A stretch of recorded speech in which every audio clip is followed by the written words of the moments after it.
nuestros estudiantes del Magíster en Psicología Educacional. Hoy día tenemos un coloquio abierto, tenemos más invitados entonces, y darle la bienvenida también a los invitados externos que decidieron conectarse hoy día temprano para participar de esta actividad, así que muchas gracias y muy bienvenidos.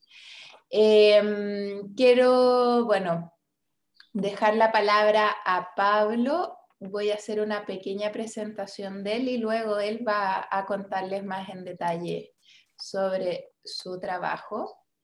El coloquio de hoy se titula Educación y Tecnologías, las TIC en el aula, historia, evolución y prospectiva, y estará a cargo de Pablo Tenaglia, que es doctorado en Estudios Sociales de América Latina, Centro de Estudios Avanzados, Universidad Nacional de Córdoba, especialista docente de nivel superior en educación y TIC del Instituto Nacional de Formación Docente.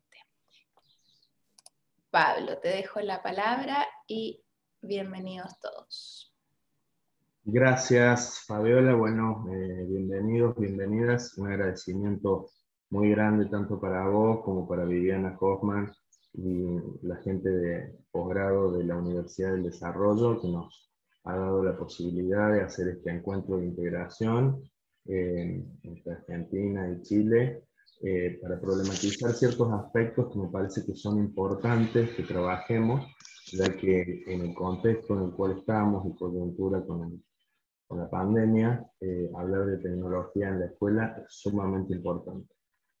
Un agradecimiento muy grande para ustedes. Bienvenidos a todos y a todas los que están participando, ya sean estudiantes del magíster o público en general.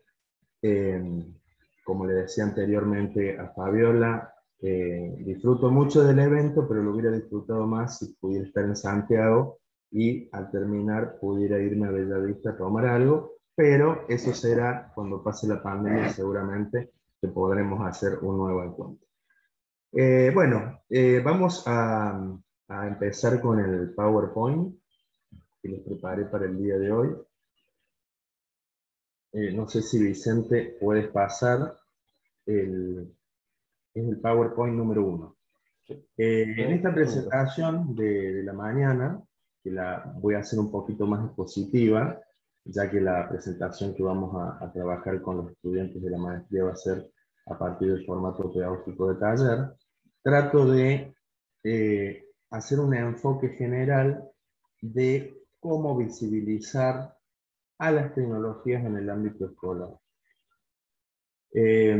Bueno, yo me presento, soy docente en la Universidad Nacional de Córdoba, en la Facultad de Ciencias de la Comunicación. Ahí estoy como docente en las cátedras de Historia Social Contemporánea, de herramientas comunicacionales para la enseñanza, medios y tecnologías, práctica docente, así que trabajo, como verán, abordando los tres campos, tanto el de la comunicación como el de la educación y el de la historia. Y yo creo que a partir de este trabajo interdisciplinario planteo algunas charlas mías, ya que es fundamental que se tenga en cuenta el proceso histórico y comunicacional para poder determinar ciertos aspectos interesantes que se pueden sacar en el marco de los procesos educativos. A su vez también participo como director adjunto de la Red Latinoamericana de Comunicación, Educación e Historia, de los cuales los invito a participar. Es una red que se conforma para transferencia de conocimiento y que ahonda e investiga y hace transferencia en estos tres campos que les digo, y que vamos a trabajar hoy en esta presentación, viendo un poquito de lo que es historia, de lo que es actualidad y lo que es prospectiva, en un contexto en el cual la interdisciplina y el trabajo interinstitucional es sumamente interesante e importante. ¿Sí? Bien, pasamos a la segunda clase. Yo quería empezar este coloquio con una frase de un autor que, bueno, me parece sumamente significativo, que sigo mucho, que es Jesús Martín Barbero, y él nos dice que la simple introducción de los medios de comunicación y de las tecnologías en la escuela puede ser la forma más engañosa de ocultar sus problemas de fondo sobre la égida de la modernización tecnológica.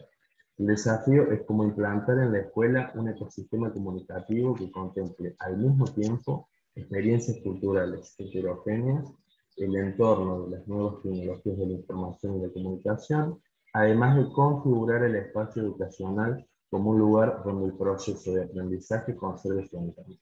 Lo que les decía, ¿no?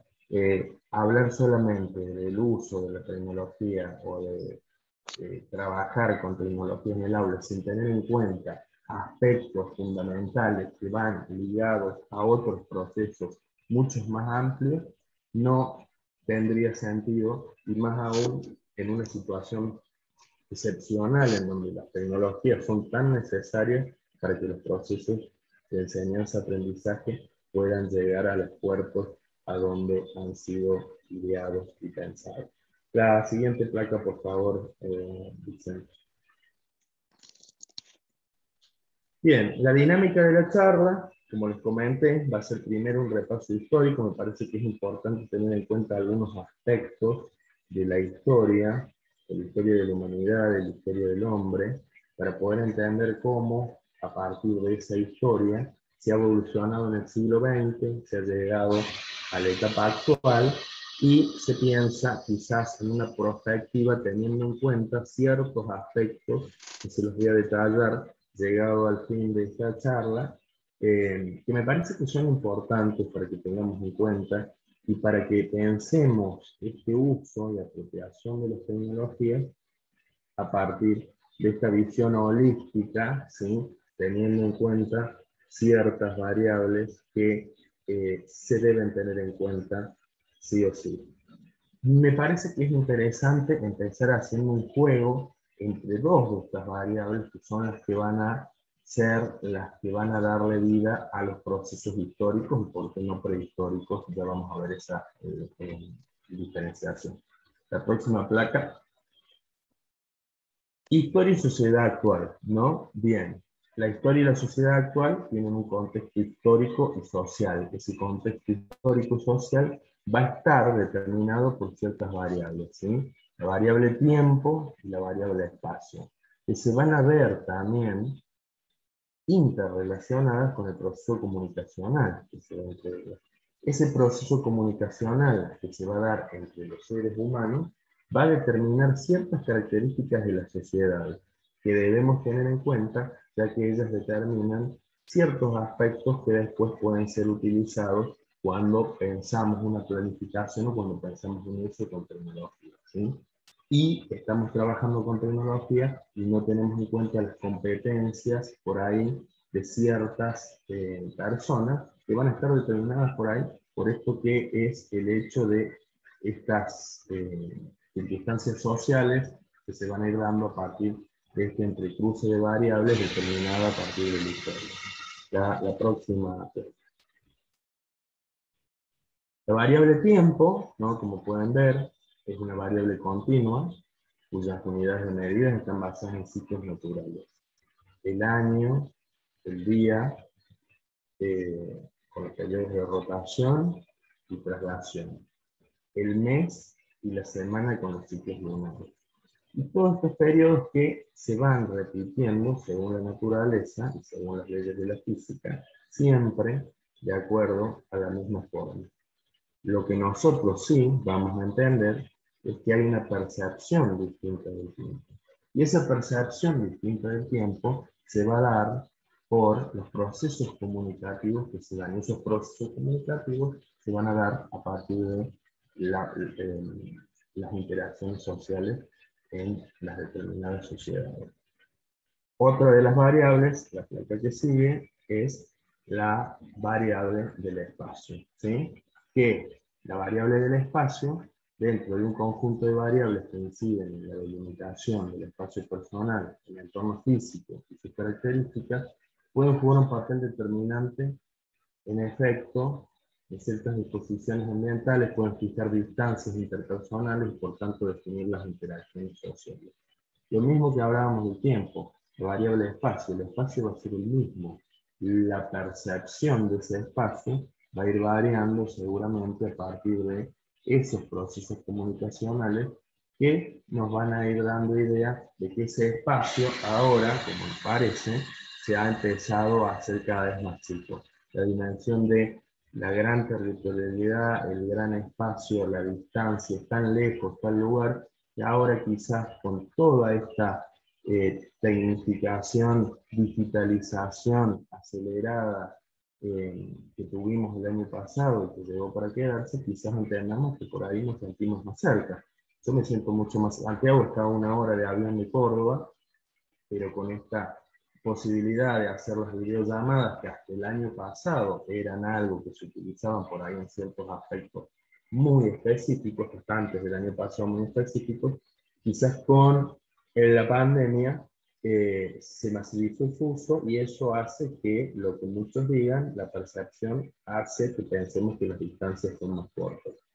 En el caso del tiempo, no sería la distancia más corta, sino sería el tiempo pasa más rápido. ¿Sí? Eso de que pasa tan rápido el tiempo va a seguir siendo el mismo. ¿Por qué? Porque, como leíamos antes, ¿no? Los periodos, los ciclos de traslación, de rotación, están y siguen siendo los mismos y seguirán siendo los mismos. Pero esta interacción comunicativa que se da a partir de ese uso y esa masivización de las tecnologías, en este caso la digitalización, que es una etapa superior a la de la tecnificación, que ya vamos a ver que se dio a fines del siglo XX, hacen que esa percepción sea la que tenemos ahora en la actualidad. Y que todo esto va a tener y tiene que ser entendido, tiene que ser trabajado y pensado para considerar en las aulas cuando estamos trabajando con tecnología. Si ustedes, la mayoría del público que está aquí presente escuchando la charla, que son posgraduados y licenciados en psicología, saben mucho de esto y de la percepción. ¿Sí? La placa siguiente. Bueno, los procesos comunicacionales, lo otro hablamos de las variables, ¿no? Del tiempo, del espacio, que van a determinar esta historia actual y esta situación actual. Y acá tenemos los procesos comunicacionales, es otra pata que es fundamental, ya que la comunicación es algo innato en los seres humanos y en los animales, sí, en los animales. Y después, bueno, vamos a hablar de otro tipo de comunicación y ya vamos a profundizar, pero bueno, nos escapamos a lo que va la charla, ¿sí? Pero la comunicación es aspecto fundamental para todo este progreso dado a partir de los comienzos de la humanidad. Estos procesos comunicacionales van a ir variando de cultura en cultura, van a tener ciertas características estos procesos en cada una de estas culturas. Bueno, son muchas las teorías de la comunicación, son muchas. Con el paso de los años y con la cientificación de la disciplina, la legitimación científica que se ha ido dando a partir de, bueno, de los estudios, de los centros de investigación, de los proyectos que se trabajan, cada vez han dado diferentes aspectos, o cada vez se van descubriendo aspectos o profundizando ciertos aspectos de ciertos elementos de este proceso, o viéndolos desde diferentes enfoques, que los hacen sumamente interesantes, ¿no? Ya sabemos, si nos vamos a lo básico, cuáles son los elementos del proceso de la comunicación, si el emisor, el receptor, el mensaje, sí, lo básico, pero bueno, después vamos a todo lo que va a determinar eso, ese proceso, que va a ser también el canal, que va a ser también el código que vamos a utilizar, que va a ser el contexto, ¿sí?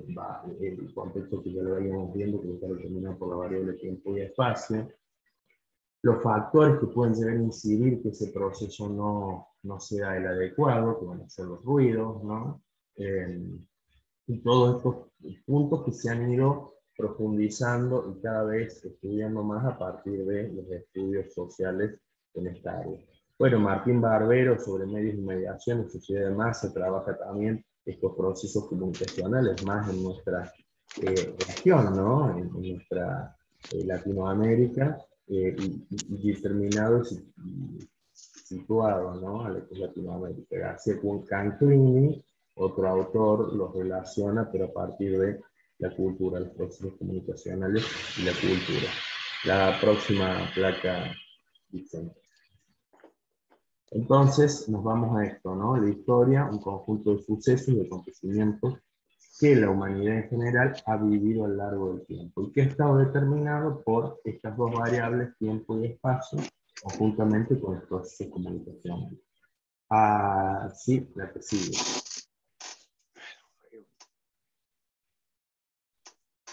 Y nos vamos a una gran definición, porque cuando hablamos de historia, no todo siempre fue historia. Entonces, para poder entender, tenemos que saber que hubo una historia y una prehistoria. ¿Qué es lo que determina la historia y la prehistoria? Les pido permiso, yo como argentino que soy, como muchos hermanos latinoamericanos, uruguayos, paraguayos, tomamos nuestra bebida nacional, que es el mate. Ustedes en Chile seguramente estarán con un tecito o con un café. Acá tomamos el mate, así que voy a estar tomando por ahí algunos mates en el marco de la charla. La escritura que se da hace 5.500 años aproximadamente, allá por el año 3.500 a.C., en la Mesopotamia, y a partir de la escritura cuneiforme en tablas, es el aspecto fundamental que va a dar paso a lo que conocemos como historia. ¿Sí? Antes de la escritura, lo que teníamos era la prehistoria. ¿Y por qué esta definición? Porque sí, porque la escritura da un recurso fundamental para lo que es un historiador, que es la posibilidad de tener documentos escritos. Ya no se va a basar en historias orales o en no, historias orales que se han transmitido generación por generación, o en ciertos artefactos, instrumentos que pueden llegar a ser sido encontrados en excavaciones o que trabaja la arqueología como requechos de ciertas culturas o de ciertas civilizaciones, sino que ya se va a tener la posibilidad de interpretar ciertos hechos a partir de las personas que los han escrito, ¿sí? O que los han dejado a estos determinados y detallados a través de sus escritos. Esto es algo fundamental que va a ser un puntapié para que haya un proceso comunicacional diferente y para que se pueda dar este paso de una cosa a la otra y podamos ver y determinar cómo la variable tiempo y la variable espacio también se va a ir modificando, se va a ir trasladando desde lo natural hacia lo social. ¿Y por qué hacia lo social? Porque va a estar determinado por ciertos aspectos que son sumamente interesantes y que, bueno, ahora los vamos a ver y que me parece que son ideales para que uno problematice y reflexione cuando está trabajando, cuando piensa en el tema de la tecnología en el ámbito escolar. ¿Sí? Bien, vamos a la placa siguiente. Las edades, ¿no? Vamos a hacer como un repaso grande, ¿no? Las edades de la prehistoria. ¿Por qué yo les decía antes que es importante esto? Porque antes se basaba más en los ciclos naturales que en lo social. ¿Por qué? Porque cuando estamos en la prehistoria, antes de esta escritura, por ahí, estos ciclos temporales, estos ciclos espaciales, que determinaban los determinados avances de las sociedades, iban dados de la mano de la naturaleza, ¿sí? De lo más primario de la naturaleza. Y bueno, y además esa percepción del tiempo y del espacio, que era todo tan lejano y que era todo tan, y que duraba todo tanto tiempo, que los días no pasaban más y demás, estaba determinado por estos procesos naturales que también se iban dando a lo largo de muchos años, ¿sí? Como es una glaciación, por ejemplo. Entonces, vamos a ver que, por ejemplo, la prehistoria se divide en dos grandes etapas, ¿sí? Tenemos la edad de piedra y la edad de los metales. Estas dos grandes etapas están determinadas por el uso de los seres humanos de la piedra o de los metales en sus actividades de vida diaria, ¿sí? Obviamente que al principio la piedra y después los metales. Fíjense el tiempo que se tardó en estos periodos fueron tan largos, y cómo va a ir a partir de que los procesos comunicacionales y que hay mayor entendimiento entre los seres humanos y que se toman en cuenta ciertos aspectos, estas etapas, que obviamente no son cosas dogmáticas, sino que han sido determinadas a partir de convenciones y de estudios realizados y de consensos científicos de historiadores, nos van diciendo tiempos aproximados que ha durado eh, pensarse tanto desde lo que es de la parte de los instrumentos o de lo que la arqueología puede descubrir, como también de lo que le digo de los procesos naturales de la naturaleza. La edad de piedra, fíjense, la edad de piedra está dividida en tres: paleolítico, mesolítico, neolítico, ¿sí? Y esos periodos, fíjense el tiempo que duran, ¿no? Paleolítico del 2.500.000 años antes de Cristo, ahí le falta un cero, está mal, ahí descubrí que hay un error en la placa. Y llega hasta menos 10.000 años antes de Cristo, ¿sí? Fíjense lo que duró ese gran periodo, ¿sí? Y ¿qué lo va a diferenciar del otro periodo que sigue, que dura 2.000 años?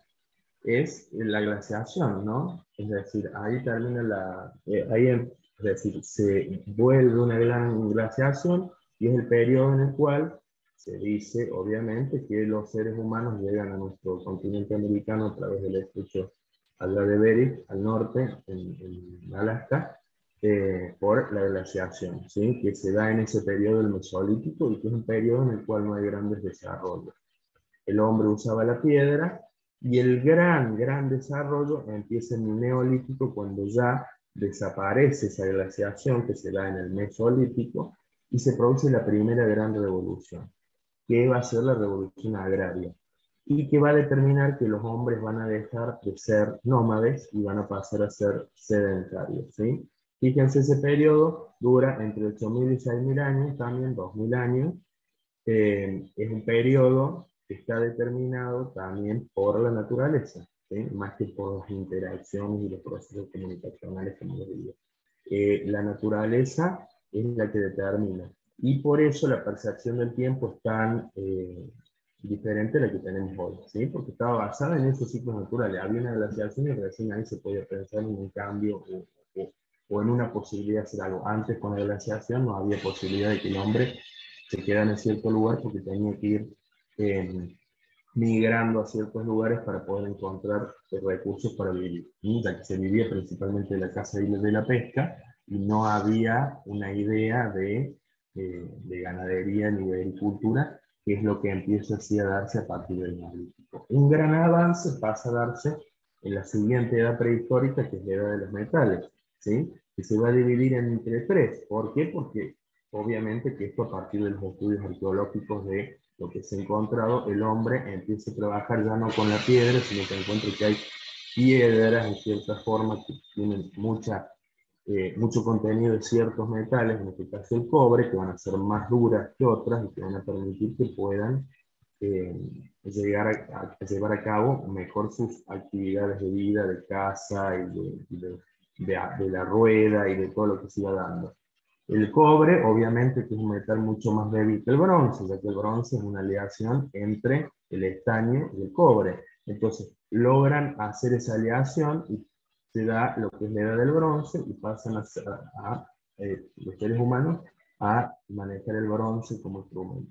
Y eso le da el paso al acero. Fíjense que los años se van acortando, pero ya de estos ciclos de tiempo, pero ya no es por lo que pasaba al principio de esta prehistoria en la edad de piedra, que son los ciclos naturales, sino que ya empiezan a darse por los ciclos sociales, ¿sí? Y por la interacción.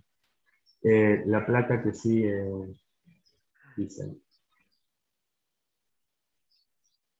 Y ahí pasamos a la historia, ¿sí? Estábamos en esa edad del hierro, que se va a dar también con la invención de la escritura en la Mesopotamia, y se pasa a lo que se considera la historia.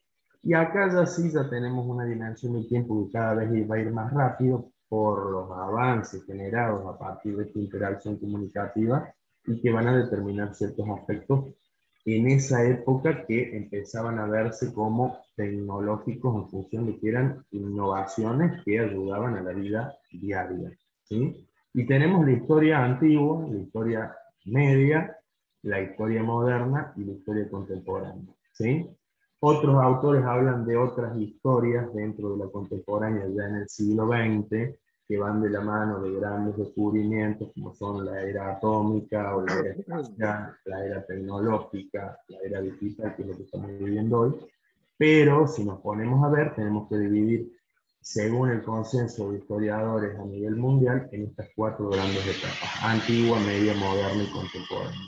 Y vamos viendo cómo todo se va a ir acelerando, que es a lo que quiero llegar, ¿no? Para que entendamos, ¿no?, por qué tenemos que tener en cuenta bien cuando trabajamos con tecnologías, que hay que tener en cuenta de todas estas dimensiones para poder trabajar en el marco del proceso de aprendizaje. Historia antigua, desde el año 3500 aproximadamente antes de Cristo, cuando empieza la escritura, hasta el año 476, ¿sí? La caída del Imperio Romano de Occidente, la caída de Roma. Ahí termina esta edad antigua que fue muy prolífica, ya que acá es donde se dan las principales civilizaciones que van a marcar la humanidad, ya sea las europeas como las fluviales. Las europeas sabemos cuáles son: Grecia y Roma, el desarrollo de estas dos grandes civilizaciones, y las fluviales son las que se dan a la orilla del río Amarillo, en la China, el río Indo, en la India, la de la Mesopotamia en sí, que es donde había empezado la escritura, entre el río Tigris y Éufrates, y obviamente la conocida por todos, la egipcia, a la vera del río Nilo. ¿Sí? Que se las conoce como las cuatro grandes civilizaciones fluviales, conjuntamente con las dos europeas, las de Roma y Grecia, que van a tener un auge y un desarrollo enorme, y que van a ya tener sentar bases para que empecemos a ver la vida diferente. Viene este gran periodo que va a ser la Edad Media, que va a ser mucho más corto que la Edad Antigua. Fíjense, la Edad Antigua duró 4000 años, la Edad Media va a durar solamente 800 años, casi 900 años aproximadamente, y va a determinar en estos 900 años otros cambios que por ahí se van a dar, pero en un nivel menor, ya que empieza a darse en Occidente algo que hace que las civilizaciones dejen de crecer, es decir, comienzan las religiones a tener preponderancia en lo que era el mundo antiguo de la Edad Media, que se centralizaba en Europa, ¿no? Como conocemos, y había otras civilizaciones, pero ahí era donde se daban los principales desarrollos. Esos desarrollos van a tener como un freno en esa época, dado que, bueno, pasa a tener más importancia lo divino, el Dios, que la razón, o lo que se propiciaba en la antigua Roma y Grecia, que vuelve recién a tener una impronta con las ideas de la Ilustración, ya en la Edad Moderna, en donde con el Renacimiento en Italia y con otras corrientes en algunos puntos de Europa, vuelve la humanidad a tener un gran desarrollo. Y aquí es donde podemos decir que empieza así, en cierta forma, la tecnología a tener un aspecto importante y constante, regular, en la vida de los seres humanos. ¿Sí? Antes lo había, pero era muy espaciado. A partir de la Edad Moderna, del Renacimiento y de las ideas de la Ilustración, como sabemos, con Voltaire, con Rousseau, vamos a dejar de pensar en lo divino y vamos a pensar nuevamente en la razón, pero una razón mucho más pensada, relacionada también al ideológico, que va a hacer que las diferentes civilizaciones empiecen a progresar de una manera ya exponencial y no progresiva, lenta, como pasaba antes. ¿Sí? La Edad Media, dijimos, termina con la caída del Imperio Romano de Oriente, Constantinopla, 1453. Otros historiadores lo pautan ahí en 1492 con la llegada de Colón a América. Son los dos grandes hechos que pasan a fin de ese siglo. Y comienza esta Edad Moderna que va a terminar allá en 1789. ¿Por qué? Porque cae ese antiguo régimen, empieza esto de la Ilustración, el Renacimiento y la etapa revolucionaria social que va a dar inicio a lo que es la edad contemporánea, a lo que vivimos ahora. En ese inicio de la edad contemporánea se da otro gran proceso, que es la revolución industrial, que es quizás la segunda revolución a modo de humanidad, que va a modificar formas de producción, formas sociales de vida, y que van a hacer que los procesos comunicacionales se maximicen en ciertos aspectos y que esta percepción del tiempo y del espacio cada vez eh, se diferencie más a la que había antes. Por ejemplo, en este caso, a principios de la edad contemporánea, entre 1750 y 1850, se inventa algo que es algo fundamental para la sociedad, que es el tren. Y ese tren empieza a darle, obliga a que los seres humanos empiecen a usar algo que se había inventado hace poco, que ya Galileo Galilei lo había trabajado mucho antes, pero que en esa época se inventaba el reloj, ¿sí? El reloj de mano, y ese reloj de mano, que en realidad no venía para la pulsera, sino que era un reloj que se guardaba en el bolsillo, ese reloj ya los seres humanos tenían que darle importancia. Antes no, antes se basaban por los ciclos naturales, pero el tren pasaba a tal hora, entonces había que empezar a darle dimensión a estos aspectos, como es tener en cuenta la hora. A tal hora pasa el tren, si no estoy a esa hora, no pasa. Antes era todo bueno, se daba según el sol, a la mañana, a la siesta, al mediodía, a la siesta, a la tarde. Bueno, ahora se toma en cuenta el tiempo y específicamente uno de los factores que hace que se determine que se tiene que tener en cuenta el tiempo es el paso del ferrocarril. ¿Por qué? Porque si no estabas en el horario justo, el tren seguía. Continuamos con la próxima clase.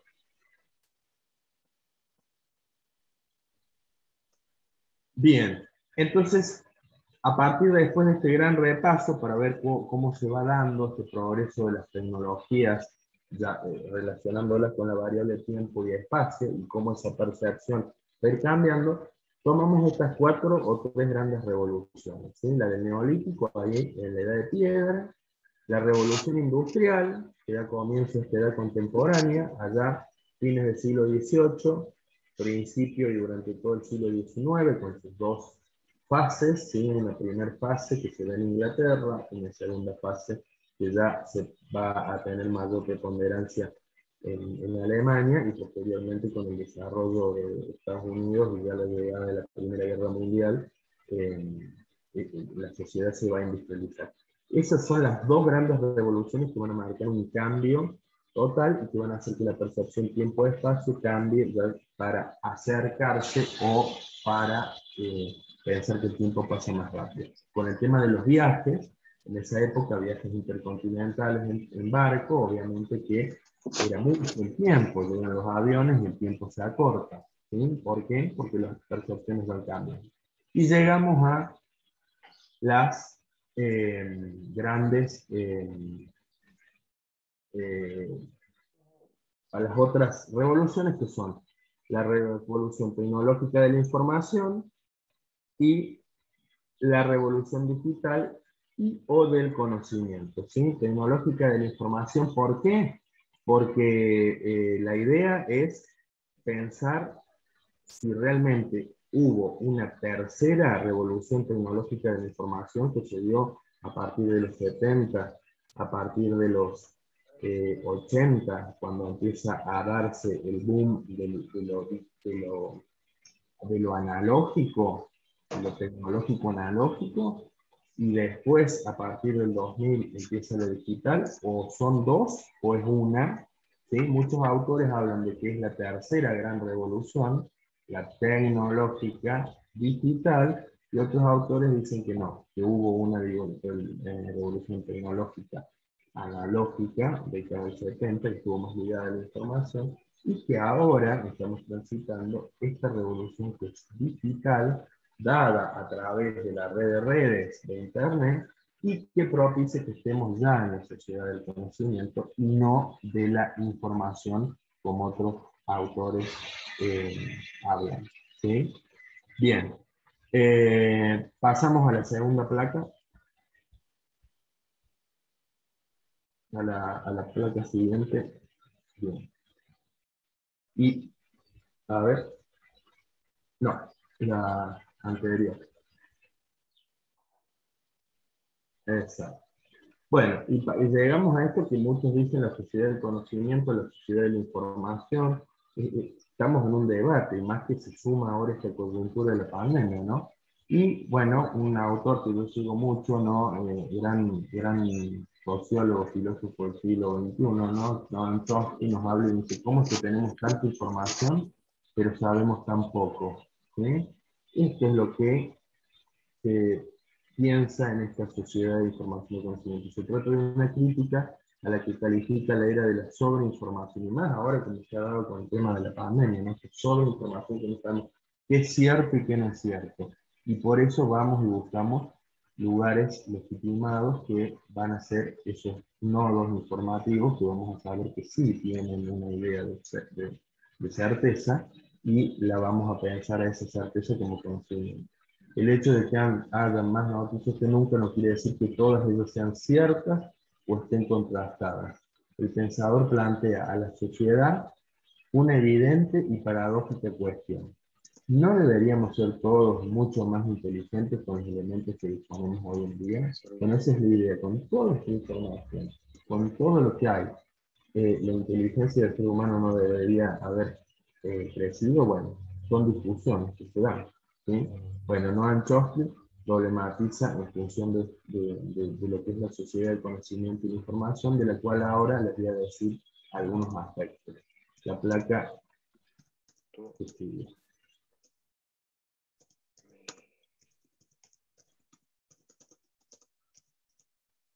Y bueno, algunas de estas características van a ser las que van a determinar a la sociedad de la información, y yo en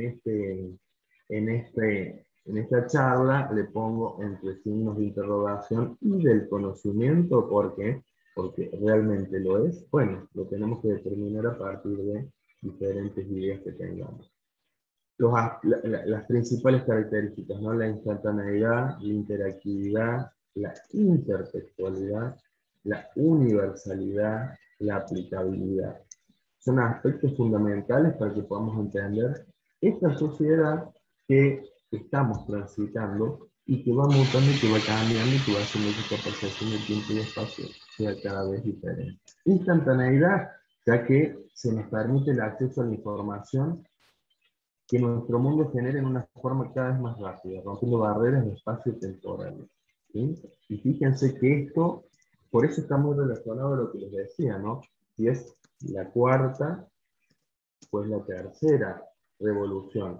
Porque esa tercera revolución que se da allá, sí, digamos, década del 50, 60, 70, que es la tecnológica, analógica, que es donde aparecen las primeras computadoras, y que es también donde se da el gran desarrollo de la carrera espacial, que también va a estar íntimamente relacionado a esto,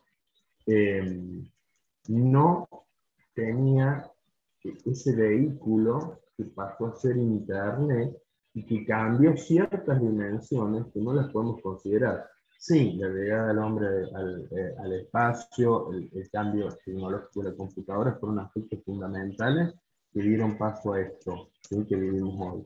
Pero esto es mucho más revolucionario, por lo menos a mi criterio, ¿sí? Como por ejemplo el tema este de la instantaneidad, que los que somos contemporáneos, ya vamos a ver más al fin de esta presentación que les preparé el tema de las diferentes generaciones que convivimos, nos hacen pensar que cuando uno era chico, el tema de pensar que iba a ver la cara de la persona que hablaba por teléfono era algo de la guerra de las galaxias, y ahora es algo sumamente común, ¿sí? Entonces, bueno, esa idea, eso es lo que estamos viviendo, ¿sí? La interactividad es posiblemente la característica más significativa, además de la instantaneidad, que a mí me parece fundamental, mientras que las tecnologías clásicas, como la radio y la televisión, permiten interacción unidireccional del medio al usuario, esto es de un emisor a una masa de espectadores pasivos, el uso del ordenador, las computadoras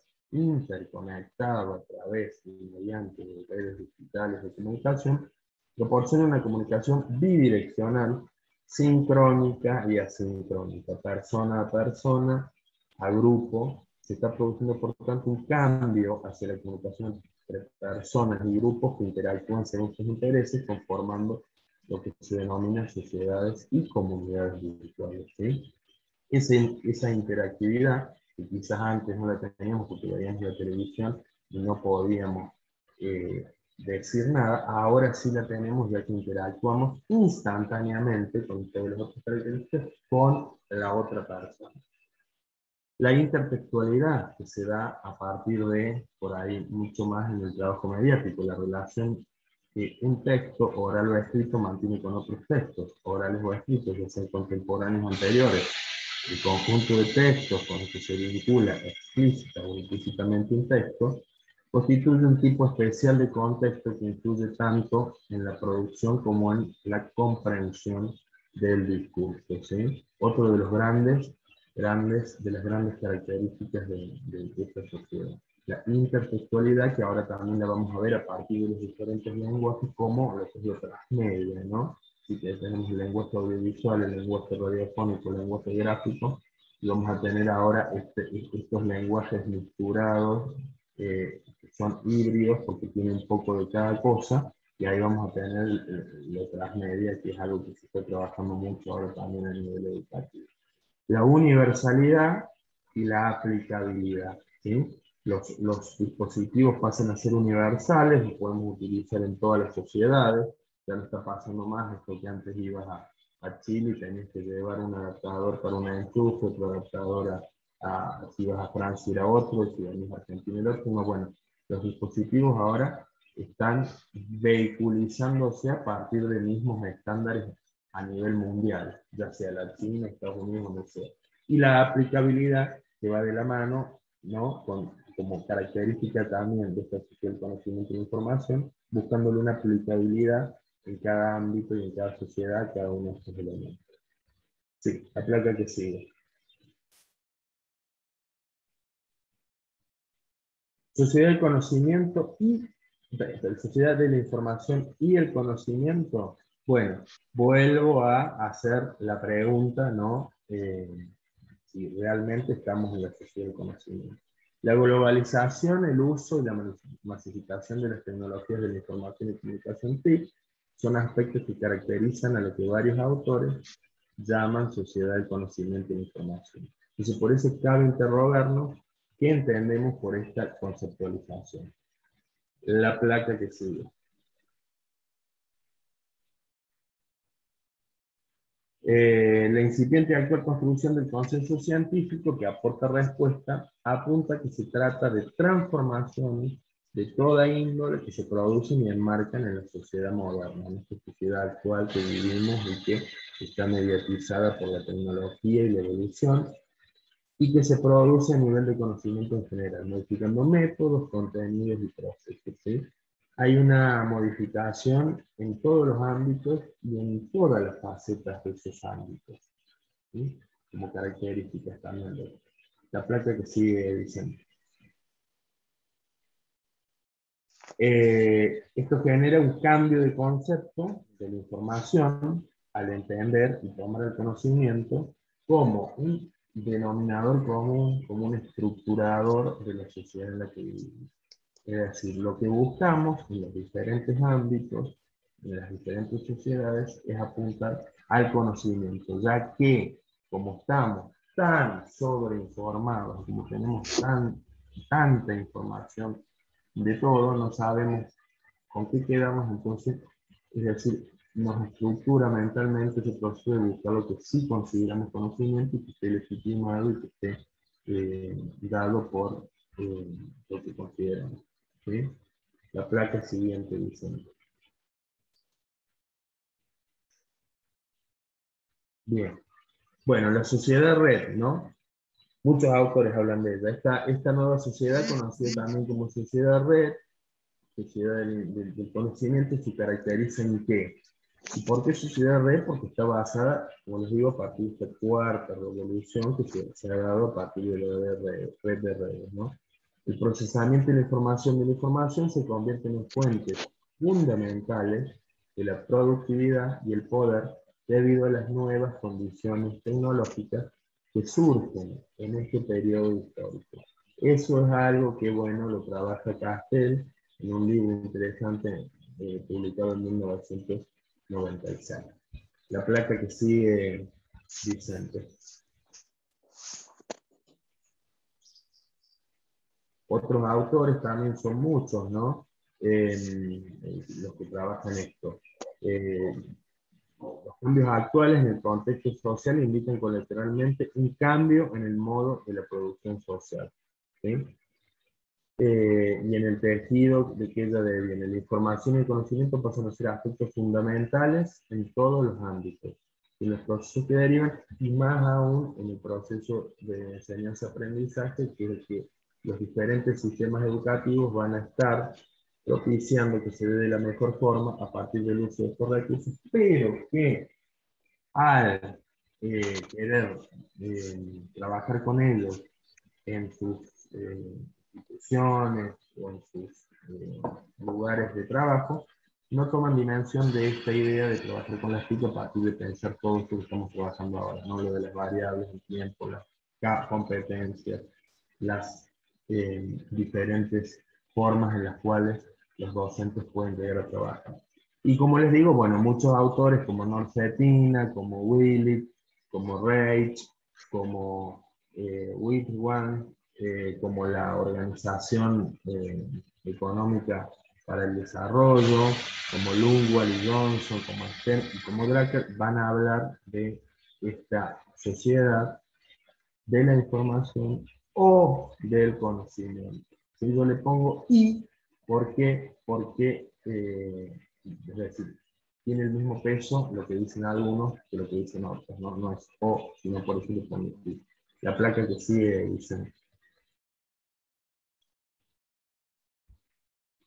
Bien. En la economía del conocimiento no hay prueba de que el aumento del consumo lleva a una mayor producción de conocimiento. Fíjense esto, ¿no? Te bendiga, yo que te vaya bien. Cuídate, Hola. te amo. Sí, hay una interacción de estos procesos que se dan con las nuevas tecnologías. Bueno, como veníamos diciendo, esto es súper interesante, ¿no?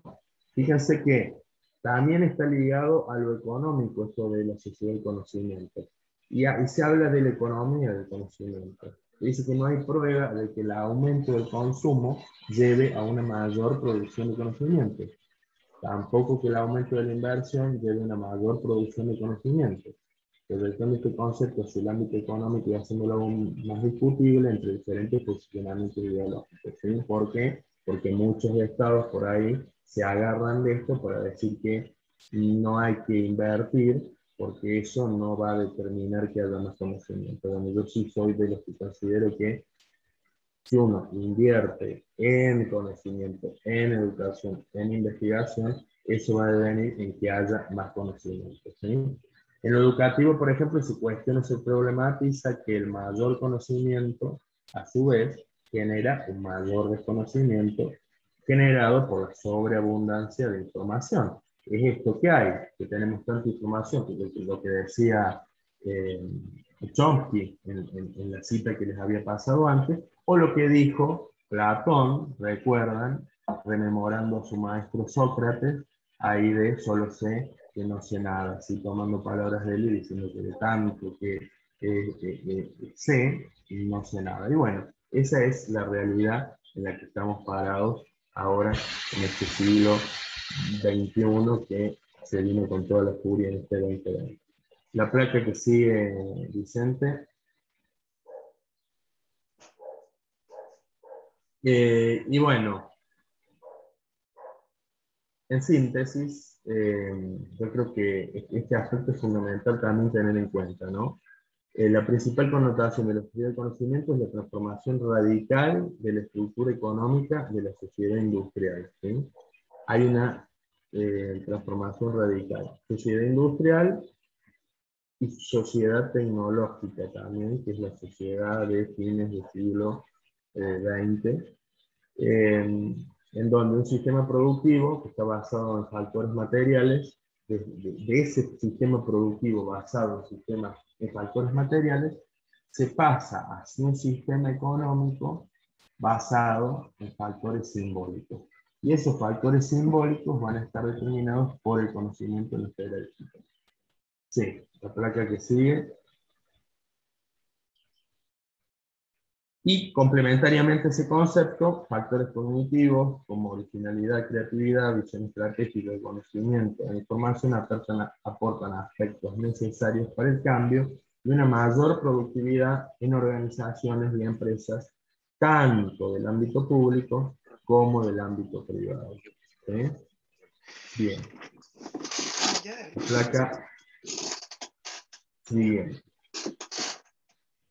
¿Y la tecnología en la escuela? Bueno, vamos a hablar un poco de la tecnología en la escuela. Quizás comenzó así, ¿por qué no? Y les traigo un video como para que problematicemos y veamos lo que quizás allá en la época en donde la escuela no era la escuela de hoy, en donde la escuela era para muy pocos, en donde solamente quizás los que estaban en las iglesias, o en la curia, podían acceder a esos procesos, se encontraban con esto y, ¿por qué no empezó así?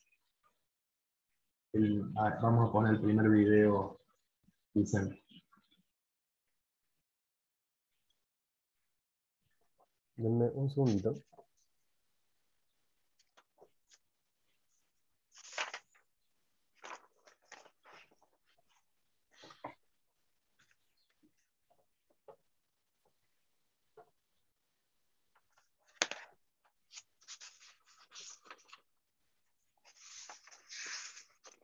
¿Alcanza a ver el video? ¿Se comparte la pantalla o no? ¿Se ve bien? Sí. Lo voy a poner play.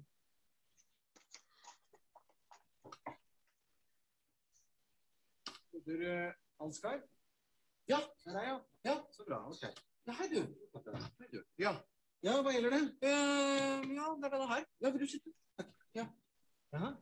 Ja, så jeg har ikke fått gjort noen ting hele formiddagen. Nei, jeg beklager at det tar tid. Og så skjønner vi holder på å legge om til et helt nytt system, og da skal alle ha hjelp på en gang. Ja, ja. Så du kommer ikke inn i den, eller? Nei, den bare ligger der. Okay. Har du forsøkt å åpne den? Ja, åpne den? Altså, hvis det hadde vært så enkelt, så hadde jeg jo ikke tilkalt helpdesk, hadde jeg vel? Nei. Nei. Du har jo på en vann? Nei, det skal være fortsatt. Det skal vi se. Du bare gjør sånn. Sånn. Ja, da er vi i gang. Ja, altså så langt kom jeg også. Ok. Men så stoppet det opp, og så var jeg redd for at noe av teksten skulle forsvinne, så jeg turte å gå videre. Ja, ok. Nei, men du skjønner at inni her, så ligger det kanskje flere hundre sider med lagret tekst. Så for å komme videre, så tar du tak i et ark på den måten her, og så liksom blar du over på neste side sånn. Da fortsetter teksten der. Jeg blar, altså. Du blar, ja. Men når jeg skal tilbake, da? Ja, da bare blar du tilbake igjen. Tar tak der. Og så, der. Så er du tilbake til den teksten du hadde sagt. Ok, så den slutter der, og så fortsetter den der, ja.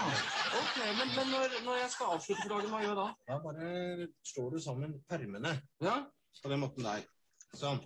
Da er lukket der, ligger alt lagret inni der. Altså, jeg risikerer ikke å miste noe av teksten her nå? Nei, alt ligger lagret inni her nå. Må du i tilfelle sette fyr på, eller det er kanskje litt sannsynlig. Ja, ok. Nei, for det er noe med det at når du har holdt på med skriftruller, så tar det litt tid å konvertere til å bla i en bøk. Ja.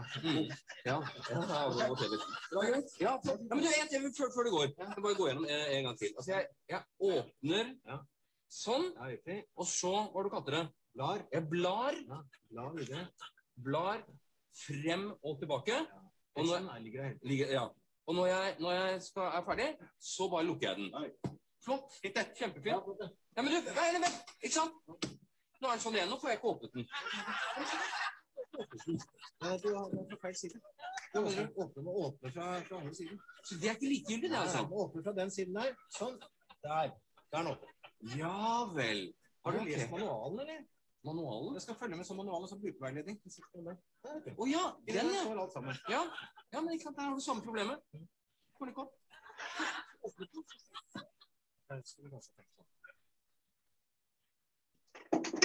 Bueno, ¿y por qué no, no? Y bueno, son formas, son pensamientos y son ideas que debemos tener en cuenta.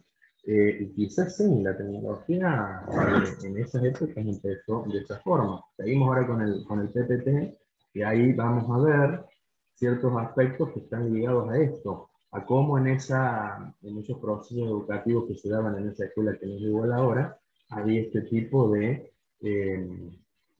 situaciones cuando se encontraban con algo nuevo, algo en lo que se debía innovar. Y por eso pasamos a las tecnologías en la escuela a nivel general, cómo se fueron insertando. Pasamos a la placa siguiente, Vicente. Excelente, Vicente, con la rapidez que estás ahí en poner el video, placa, eso. Un gusto poder trabajar así. Hago lo que puedo. Bien, los medios de las TIC en el aula, ¿no? Y bueno, sí, ¿por qué no pensar que estos fueron también elementos tecnológicos, ¿sí? Después discutiremos si sí o si no, que modificaron formas de trabajo, ¿no? Que modificaron dinámicas y que hicieron que el proceso de enseñanza-aprendizaje fuera diferente con estos nuevos recursos que empezaban a darse, ya no solamente a través de la palabra de los seres humanos, ¿sí? Sino que, bueno, empezamos a tener la pluma, los libros, el ábaco, ya en todo lo que es principio del siglo XX, revistas, diarios, con la marxización de los diarios, ¿no? Que también fijaron ciertos aspectos ligados no solamente a desarrollos en sí pensados como tecnológicos, sino que llevaban a que los estudiantes pudieran ver nuevos avances que se difundían en esas publicaciones, ¿sí? Recursos y útiles escolares, lapiceras, reglas, transportadores, compás, bueno, todo lo que sabemos, ¿no? La máquina de escribir y la calculadora, cosas que empezaron allá por la década del 70 y que por ahí muchos decían, no, la calculadora no la pueden tener los estudiantes, pero bueno, sí, es decir, es un recurso que va a servir en determinados aspectos si se tiene la guía del docente. Es lo mismo que pasa ahora con esto que decimos de la computadora y con lo que les tengo para después en el taller, para que problematicemos sobre el celular, ¿sí? Ese gran aliado que hasta marzo del año pasado, cuando empezó la pandemia, era el gran enemigo de las aulas, bueno, y que de golpe y porrazo pasó a ser el gran aliado. Entonces, quizás eso, bueno, se tiene que problematizar de otra manera, ¿no? De ver cómo uno puede utilizar algo para que no sea en una cierta situación un enemigo y en la otra un aliado, ¿sí? Ya, eso será tela para discutir en la próxima etapa. La placa que sigue. Y seguimos ya con el siglo XX, ¿no? Y ya una escuela similar a la que conocemos ahora, con medios masivos, ¿sí? Con la inclusión de la radio, ¿por qué no? Allá en la década del 50 y del 60, hubo en esa década uso de la radio por ciertos estados para que los estudiantes tuvieran clases cuando se dio la epidemia de polio, allá en la década del 50, ¿sí? En muchos países se utilizó la radio, desde los estados utilizaron la radio para que docentes pudieran transmitirle en educación, obviamente que primaria, que era la que tenía preponderancia en esa época, los contenidos a los y las estudiantes, ¿sí? La inclusión de la televisión y el teléfono, ¿sí? Allá en las décadas del 70 y del 80. ¿Y por qué la inclusión de la televisión y el teléfono como herramienta tecnológica en el aula? Porque sí, la televisión pasó a usarse quizás para difundir ciertos aspectos en donde los chicos aprendían y después lo trabajaban en la clase, y el teléfono porque servía para relacionar a los estudiantes de una manera diferente a partir de eso, para quizás trabajar tu tarea. ¿Sí? Computadora, en la década del 90 empiezan las computadoras. Yo lo estoy todo bajando a nuestra realidad latinoamericana, ¿no? Chile, Argentina, similar, los países desde lo que es el Río Bravo allá en México hasta el Cabo de Hornos en Chile, todas las realidades latinoamericanas por ahí tienen diferentes facetas o matices, pero la realidad es la misma. Somos una subregión del mundo que tiene muchas características y que en lo que es desarrollo tecnológico casi todos los países hemos estado al mismo nivel de uso. ¿Sí? La computadora allá a los inicios de la década del 90, cuando se empieza a utilizar como herramienta para las escuelas, y aquí se viene algo que lo he puesto, fíjense, diferente, en un ítem, pero no solamente lo puse en negrita y en letra mayúscula, sino también lo puse en tamaño marca. ¿Por qué? Porque entra en juego Internet, las reglas de ellos. Y a través de el ingreso de Internet al mundo y a todos los ámbitos del cual el educativo no quedó exento, nos vamos a encontrar con estos otros desarrollos que se vienen dando y que nos hacen estar parados en esta realidad. ¿Sí? Fíjense, la década del 2000, ¿se acuerdan los ciber? No sé si en Chile habría ciber, aquí en Argentina era muy común que eran lugares donde uno iba a tener acceso a Internet, pagaba, se daban casi siempre en cafés, había una o dos computadoras habilitadas y uno pagaba ahí y empezaba a tener posibilidad de interactuar con el mundo y de tener acceso a repositorios digitales que no se podía tener sino y que la única forma para trabajarlos o para conocer ciertos autores era ir a una biblioteca y más a una biblioteca que estuvieran actualizadas, ¿no?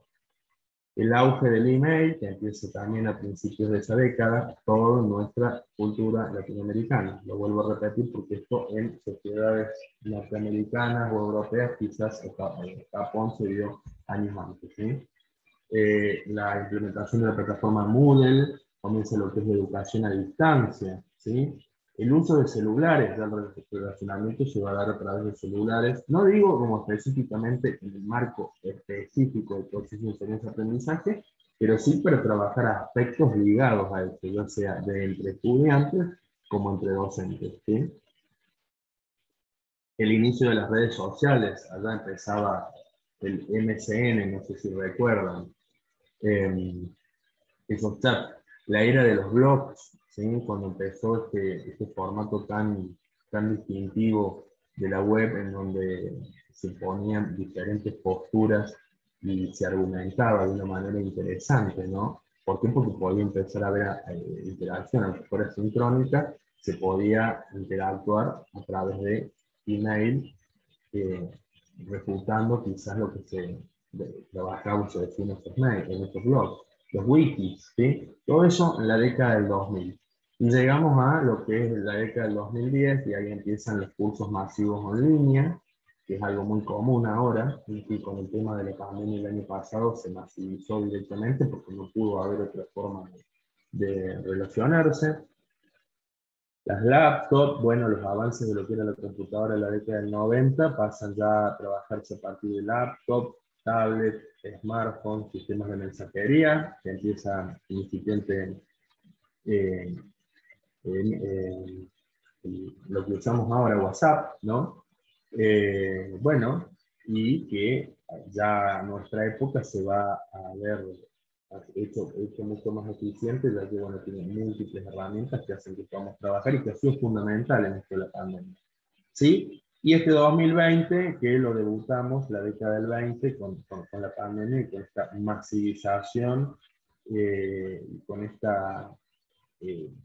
trabajo obligatorio con la tecnología para poder tener un contacto con los estudiantes, que si no, directamente el contacto se cortaba a través de los streaming, de las videollamadas, de la utilización de Classroom y de lo que se está trabajando ahora en la robótica como juegos de computadora que tengan relación a los contenidos curriculares que los determinados estados y o jurisdicciones dan para que los estudiantes que tienen competencias en estos aspectos, ¿no?, ligados a la realidad de las tecnologías de ahora puedan aprender también de esa forma. Vicente La Placa siguiente. Y llegamos a esto que ahora les vamos a presentar, que es otro videíto que les traje para que entendamos un poco a dónde estamos parados, o a dónde estamos parados el año pasado. Porque quizás este año ya, a fin de año, lleguemos de una manera diferente. Yo creo que la pandemia nos ha hecho que nos demos cuenta que todo puede cambiar, que nada de lo que pensábamos es como pensábamos. Yo creo que este fue un gran aprendizaje a nivel mundial de decir, bueno, ¿cómo cambia de un día para el otro todo? Nadie se imaginó que iba a pasar lo que pasó. Y ahora es algo como que ya sabemos que es común. Entonces, el gran aprendizaje es no decir todo lo que está es como debe ser, sino que puede cambiar de un día para el otro todo. Vamos a pasar este video, me parece que es súper interesante para problematizar ciertos aspectos.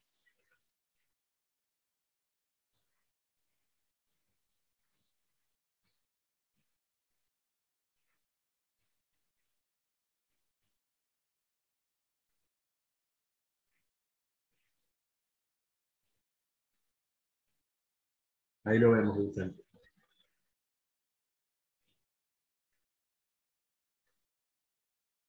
No tiene sonido. Le puedes pasar de nuevo con sonido. Domingos de reflexión. Habitantes, algo está cambiando. Spotify está fundiendo a las discográficas. Netflix hizo que ya casi no queden videoclubes y que vaya mucha menos gente al cine. Booking tiene en jaque a las agencias de turismo. Google inutilizó a las páginas amarillas. Airbnb está atemorizando a los dueños de los hoteles. WhatsApp amenaza a operadores de telefonía fija y celular. Las redes sociales a los medios de comunicación. Uber a los taxistas. OLX está acabando con los avisos clasificados.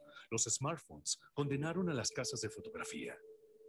Zipcar hace la vida imposible a las compañías de alquiler de vehículos. Tesla pone en duda el futuro de las automotrices. El email complicó a los correos postales. Waze acabó con los GPS. Original y Nubank amenazan al sistema bancario tradicional. La nube hace cada vez más inútiles a los pendrives. YouTube pone en riesgo a las empresas de televisión. Facebook está matando a los portales de contenido. Tinder y similares quitan mercado a las discotecas. Wikipedia mató a los diccionarios y enciclopedias. ¿Cuánto tiempo crees que va a durar tu empleo en su forma actual? ¿Y quieres seguir viviendo como vivías hace 10 años? Te sugiero que te reinventes diariamente para continuar en este juego llamado vida. Siempre yendo para adelante. No porque detrás venga gente, sino porque ya hay mucha gente delante de nosotros que nos lleva ventaja. ¿Qué opinan, amigos?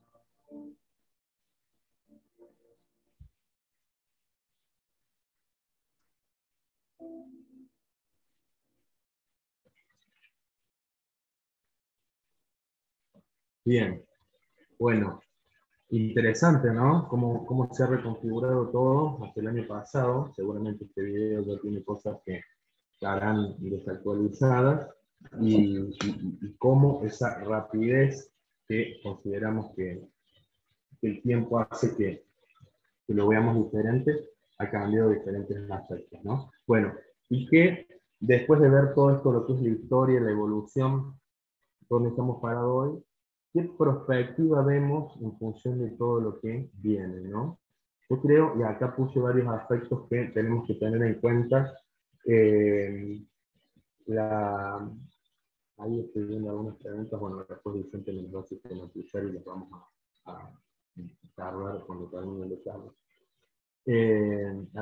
La perspectiva de lo que tenemos que tener en cuenta, ¿no? Primero lo coyuntural, que es la pandemia, después lo situado, que es nuestro continente, la dinámica del mundo actual, agenda y desafíos, y los cambios sociales, es decir, las generaciones. Esas generaciones van a estar determinadas por estas variables de tiempo y espacio, y a su vez por los procesos comunicacionales que se dan en ellos, ¿no? Que es con lo que empezamos los cambios.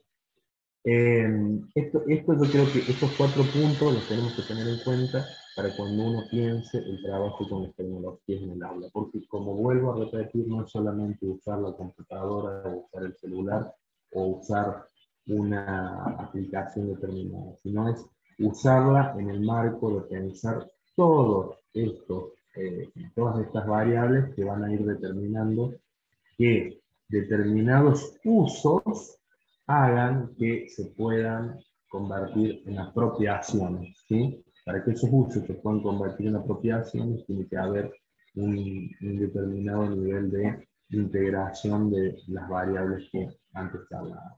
Vamos a lo coyuntural. La placa que sigue, la pandemia. Y bueno, esto se lo voy a ir pasando más rápido, así tenemos tiempo de las preguntas. La pandemia. ¿Qué tenemos que tener en cuenta? Bueno, todas las características de este proceso que se dio y que todavía no sabemos cuándo va a terminar, de que, como les decía anteriormente, que cambió todos los parámetros que teníamos, los contemporáneos que vivimos en el planeta Tierra, y tener en cuenta todos estos cambios que se produjeron, ¿sí? Lo que va a venir en la post-pandemia, un nuevo orden, un nuevo ciclo, el cambio de ciclo, de siglo, y aspectos obviamente que serán estudiados y problematizados y discutidos por años. Ahora estamos en esto y no podemos pensarlo. Es como cuando se dio la peste negra a fines de la Edad Media, allá a fines de 1300, ¿no? Siglo XIV. Y bueno, y los estudios que se dieron de ese proceso que duró 10 años, después terminaron en lo que hoy sabemos, o de la gripe española, allá a fines de la década del 20 en el siglo XX, ¿no? 1918, que duró todo ese proceso hasta prácticamente 1922, y después, bueno, hay un nuevo estamos imbuidos en este proceso y lo tenemos que considerar, y sacando lo malo y todo lo terrible que ha sido esto a nivel de humanidad, y por todas las pérdidas y muertes que ha habido, sacar el mejor provecho de lo que deja esta pandemia como positivo en el ámbito educativo, en lo que es el trabajo con ciertas tecnologías que, si no se hubiera dado de esta forma, no se hubiera podido trabajar como se está trabajando ahora, y hubo como un avance algunos hablan de 5 años, yo diría de 10 años, de golpe a lo que se venía trabajando. La placa que sigue. Esto es uno, ¿no? La coyuntura de la pandemia. Tener en cuenta los situados. Tenemos que tener en cuenta también, cuando vamos a trabajar con las tecnologías, los situados. Estamos en un continente desigual, no estamos y no tenemos la posibilidad de estar en otra sociedad en donde hay una mayor igualdad. América Latina es tan desigual, fíjense que una mujer en un barrio pobre de Santiago nace con una esperanza de vida 18 años menor a que otra en una zona rica de la misma ciudad. Este es un estudio de la CEPAL, que seguramente en Buenos Aires, en Argentina, o en Bogotá, en Colombia, o en la Ciudad de México, es lo mismo, por lo que les decía, ¿no? Somos un continente que tiene las mismas características, solo con algunos enfoques o matices diferentes que van variando en los países. La gran disparidad latinoamericana también alcanza el color de piel, la etnia, los afrodescendientes indígenas tienen más posibilidades de ser pobres y menos de concluir la escuela o lograr un trabajo formal, o lograr un trabajo formal que los blancos. Bueno, esto pasa también en ciertas sociedades que tienen esa problemática. Se trata de una región del mundo que registra la mayor desigualdad de ingresos, mayor que África aún, ¿no? En un informe sobre desarrollo humano de 2019, en el Programa de Naciones Unidas, sale esta información. Y el 10% más rico de América Latina concentra una porción de los ingresos mayor que en cualquier otra región, que es el 37%. ¿Sí? Y el 40% más pobre recibe la menor parte, ¿sí? El 13%. Fíjense la desigualdad de este continente. que es algo que se tiene que tener en cuenta cuando se trabaja con tecnología en el aula. ¿Por qué? Porque esto va a generar lo que se conoce como la brecha digital, que si mal no recuerdo es la placa que sigue, Vicente, en donde nos vamos a encontrar con diferentes tipos de brecha digital, ¿sí? Yo la pongo en tres grandes brechas: la material, la de la conectividad y la de la capacitación, ¿sí? La primera brecha digital que va a tener la idea de que, bueno, no podemos acceder a lo material, a la computadora, al celular, a la tablet para poder tener este contacto, ¿sí? Y que se da en la gran mayoría de los países latinoamericanos y en la gran mayoría de los niños que no pueden tener acceso a el conocimiento y a sus prácticas educativas en el tiempo de pandemia, porque no tienen esos instrumentos, ¿no? No tienen esos dispositivos, que es la primera brecha. Después viene una segunda brecha, que es la de la conectividad, ¿sí? Sí, bueno, algunos tienen esos dispositivos, pero la conectividad es fundamental, ¿sí? Y esa conectividad va a estar determinada así, por si tienes wifi o si tienes datos. ¿Y qué pasa? Y al tener ciertas aplicaciones que se deben usar con mayor cantidad de datos, por más que tengamos datos, por ahí no vamos a poder llegar o no vamos a poder verla significativamente, porque un video va a estar cargando no sé cuánto tiempo. Bueno, a todos nos pasa, seguramente nos ha pasado en algunas circunstancias. Fíjense lo que pasará, ¿no?, en las personas que tienen estas posibilidades de acceso mucho menores, ¿sí? Y la tercera brecha, la capacitación, no solamente de a nivel jóvenes, que por ahí tienen competencias y habilidades mucho más desarrolladas, ya que generacionalmente son diferentes a nosotros y nosotros necesitamos otros tiempos para aprender, pero ahí es importante que los estados, cuando se les exige a los docentes que trabajen con computadoras o con tecnologías en el aula, brinden la capacitación adecuada. Y esa capacitación adecuada esté ligada y relacionada a todas estas cosas que yo les estoy comentando ahora, que son tener en cuenta, bueno, la coyuntura, la pandemia, tener en cuenta lo situado, tener en cuenta los aspectos que ahora paso a detallarlos en la segunda placa, y que también tenemos que tener en cuenta porque son parte de la realidad del mundo que vivimos y que va a determinar las sociedades, y que va a determinar además de las sociedades los procesos educativos que se dan en el marco de esa sociedad. La placa que sigue, Elisa. Dinámica del mundo actual, ¿sí? Y ahora voy acelerando un poquitito porque ya se está yendo el tiempo y me gustaría también escuchar alguna pregunta o poder responder. La dinámica del mundo actual, bueno, se va a dar a partir de lo que es la globalización, ¿no? Mundo global, que ya charlamos más o menos porque está íntimamente ligada a lo que es la sociedad del conocimiento o de la información, como dicen otros que todavía no está. Informática y todos sus desarrollos, ¿no? La privacidad y seguridad online. En el tema, para comunicarnos debemos manejar varias lenguas, tener aptitudes de trabajo colaborativo por equipos, el trabajo interinstitucional, la concentración y manipulación mediática, los movimientos que propician la igualdad para ciertas minorías, ¿no? Todos estos datos y todas estas facetas que están pasando en la actualidad también las tenemos que tener en cuenta cuando vamos a trabajar con un recurso, cuando vamos a trabajar con tecnologías de aula. Porque, lo vuelvo a repetir, no es una práctica o una intervención que se debe hacer de manera fragmentaria, sino que la debemos pensar de manera holística de acuerdo al contexto en el cual vivimos, ¿sí? Y pasamos a hablar de globalización en la placa siguiente, ya que, como lo decía Marshall McLuhan, ¿no?, aquel ideólogo sociólogo canadiense, ¿no?, que empezó a hablar ya en la década del 60 de esta aldea global, ¿no?, que es la globalización. Él la trabajaba en esa época ya como que describía las consecuencias socioculturales de la comunicación inmediata y mundial de todo tipo de información, lo que posibilitan y estimulan los medios económicos de comunicación, electrónicos de comunicación. Revive, fíjense, las condiciones de vida de una pequeña aldea. Percibimos como cotidianos hechos y personas que tal vez sean muy distantes en el espacio o incluso en el tiempo, y olvidamos que esa información es parcial y fue elegida entre una infinidad de contenidos. Ahí estamos ya relacionando el tema de lo que es información y conocimiento y hablando de esta aldea global, en donde la percepción, fíjense la palabrita percepción, percibimos como cotidianos hechos personas que tal vez sean muy distantes en el espacio o incluso en el tiempo, ¿sí? Con lo que comencé la charla.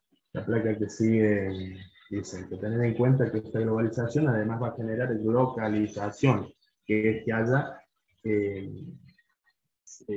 hechos que propicien que también se valore mucho más ciertas culturas al haber tanta intromisión de culturas ajenas. Por ahí las culturas locales buscan que se revalorice más lo de uno. Por eso también eso genera eso, ¿sí? Hay que tenerlo en cuenta. Informatización, ¿no? Las TIC, las TAU y las TEC, todo lo que se da, ¿no? Como tecnologías de la información y la comunicación, que después de desarrollo y de estudios, ¿no? Estas TIC, que son en sentido general como abarcadoras de la totalidad, las podemos ya dividir en TAC y en TEP o TEC, ¿no? ¿Cuáles serían las tecnologías para el aprendizaje y el conocimiento? Y las TEP, las tecnologías para el empoderamiento popular, o TEC, tecnologías para el empoderamiento ciudadano, ¿sí? Acá estamos, les hice como un collage de ellas, ¿no? ¿Por qué? Porque tenemos dentro de las TAC las wikis, tenemos las aulas virtuales, tenemos, ¿por qué no?, los blogs, y dentro de las TEP, Twitter, el Instagram, los diarios digitales, Facebook, ¿no?, que van a darnos la posibilidad de interactuar y de que haya un ida y vuelta, ¿sí? Y que podamos poner nuestra opinión de popular o ciudadana a partir de ciertos hechos que antes no se podían dar, ya que los medios, como recuerdan, eran unidireccionales, ¿sí? A partir de toda esta informatización se trabaja lo bidireccional, que era una de las características que yo les había puesto en las placas anteriores sobre lo que es la sociedad de la información y o el conocimiento. Vicente, la que continuó. También la informatización se da a partir de tener en cuenta lo que se viene, ¿no? La Big Data, la domótica Internet de las cosas y la inteligencia artificial. Esto es el futuro próximo, ya se está trabajando lo que es Big Data, la cantidad de datos que sirven para entender y conocer la realidad de todos nosotros. Yo creo que ese dicho, me imagino que también en Chile sería igual que acá, ¿no? No hay nadie que te conozca mejor que el portero, que el encargado de tu edificio.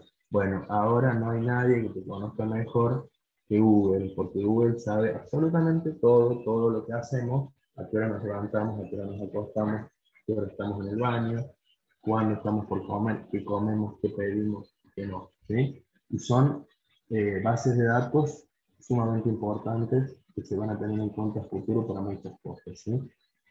A nivel mínimo, tener en cuenta que ciertos datos o aspectos pueden influir también en procesos áulicos de una manera muy buena cuando tengamos en cuenta por ahí realidades, no sé, a partir de estadísticas generadas por estas pequeñas big data que podamos nosotros trabajar a nivel de docente en nuestra práctica.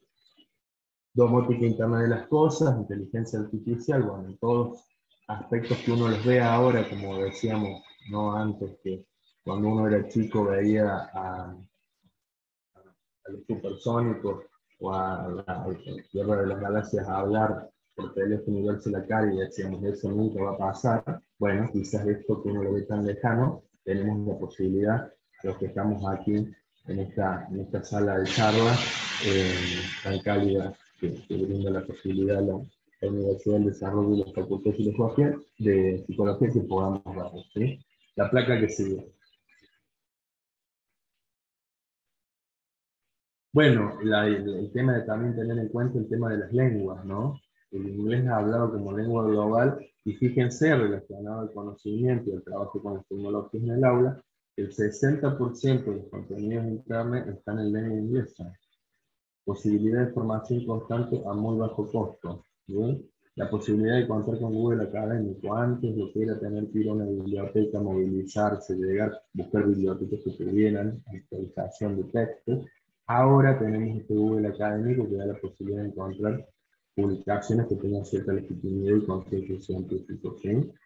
El costo es muy bajo, y tener en cuenta de que los contenidos, ¿no? Por eso la importancia de manejar el inglés, ¿sí? Como aspecto, y tenerlo en cuenta también como una de las de las cosas que se deben considerar en esta realidad que vivimos. Exigencias laborales también en el ámbito educativo que van a ir de la mano. Accesible. Privacidad y seguridad online, otro de los aspectos que tenemos que tener en cuenta cuando trabajamos con las tecnologías en el aula. Fundamental trabajar con esto, ¿sí?